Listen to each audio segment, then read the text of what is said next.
In the last video, we set up our campaign, and now we're going to select the template. Since we saved our branded newsletter template, we're going to choose the Saved Templates option and go and pick that one. The template loads, and you'll notice that we can add design element blocks to change things up for this particular version of the newsletter. So while the template gives us a great starting place, it is just that, a starting place for this particular campaign. Any elements that we want to add to this campaign will not be stored back in our template. This little bit of text at the top is a teaser. It displays in most email boxes right after the subject line, so it's a useful way to draw the reader in to opening the email. We already have an eye-catching subject line, so let's create a little bit more enticement by offering a promotion. You'll notice these 3 tabs on the right side. We're going to be using the Content and Design tabs in just a minute, but the Comments tab is where you can involve those who are working with you on this email campaign to get their feedback. To do that, we'd have to send a test email, which we'll do later, but when they reply, their comments will appear here. When you click each of the design elements, you can modify the text, image, links, and more in the right-hand pane. And this is where we're going to create a unique message to send to our subscribers. This is a juicy part of your campaign, the reason that you're sending this email, so make it good. Often people will use a primary block like this one to introduce something new, like a new technique or a tip, or maybe an update to what's going on in their company to their readers. The other blocks of your newsletter can be populated with content bits that you want to reuse, like your blog posts, for example. I've created some copy for this newsletter in a Word document, and I'm going to copy and paste it into our MailChimp newsletter. You'll notice that the copy in this block contains a little bit of weirdness, this F name.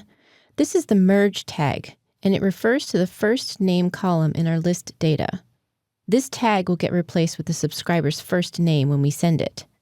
This is a method of personalizing our email campaigns, and details like this make it more enticing to read. Of course, depending on the level of integration your website has with MailChimp and the data that you gather from your subscribers, you can do infinitely more personalization with your email campaigns. Some companies are able to personalize to the level of finding new boots based on your last shoe purchase, for example. Let's save and close this block. Now we're going to add our blog posts to these 3 little boxes along the bottom. We're going to reuse our blog posts in this newsletter. At the Wisdom Pets website, you'll see we have a number of blog posts that our readers might be interested in reading. Newsletters with lots of fresh and inviting images are always more fun to read, so we'll use the images from each of the blog posts and link it back to the website. To do this, we're going to browse for our new images. Next, we're going to write a short intro to the blog post, something to entice our subscribers to click it. After this, we're going to go to the blog post itself and get the link to the post, and we're going to add it to the image and to this read more text.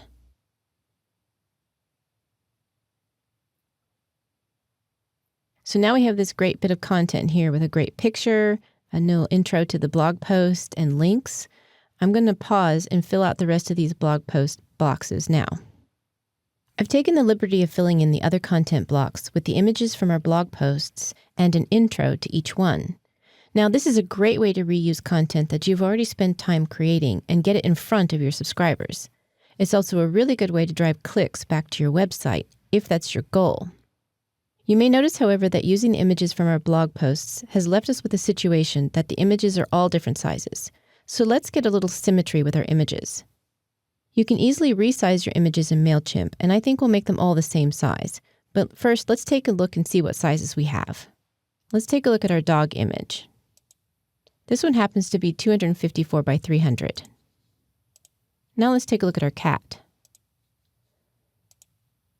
This one's 215 by 300, so we've got some variations here. Going back to our dog image, we're going to crop the dog image and use these width and height buttons over here. We'll select 250 by 250 to get a nice square image and click Apply. Now we'll save this change. Next, we'll resize our cat image. We'll click Apply and we'll save this. And now for our fish. Click Apply and save it again. Now we have a nice level of symmetry in our newsletter. When you think that your campaign is all ready to go, stop. You do not want to send a campaign without testing it, preferably by sending it to yourself. Seeing it as your readers will see it is a critical test and one not to be taken lightly because you will spot mistakes every single time. You'll also want to click every link and make sure it's going where you want it to go. Things happen fast these days, and your team could have made a change on the website, and your links may or may not work, depending on what else is going on around the organization. Take it from me, never send a campaign without sending it to yourself first and testing it. To do this, at the top of the screen, you'll see Preview and Test, and you can select Send Yourself a Test Email. Type in your email address. You can include instructions if you're sending this to another person on your team, but since we're sending it to ourselves, we'll just click Send Test. Next, we'll go to our email inbox and see the newsletter. So we sent ourselves a test email campaign, and now we are in our email inbox, and we want to see how subscribers are going to look at this. We'll notice that we have test at the very beginning, but everything after that is really how your subscribers are going to see it. You can see our emoji didn't come through quite looking like a dog, but you never know. These are emojis. If we want to open this newsletter and take a look at all the links, you may have to click Display Images below in order to get the images to show up. Let's be sure to click the links and see if they work. That one's good. This opens up the live view. This is good. Our blog post appears. So it looks like all of our links are working. Normally, I would click every single one of these. When the email is working the way you want it to, you're going to return to the MailChimp dashboard and schedule it. You can send a campaign immediately using the Send button down here at the bottom. But most of us schedule our campaigns so that they can be delivered when we want them to go out.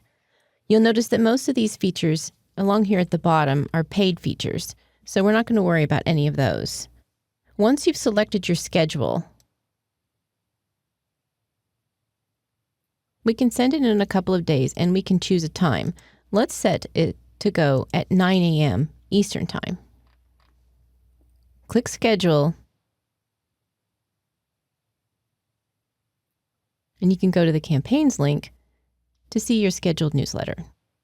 Most businesses have a number of campaigns running at any time, and as you start to build out your email marketing efforts, you will too.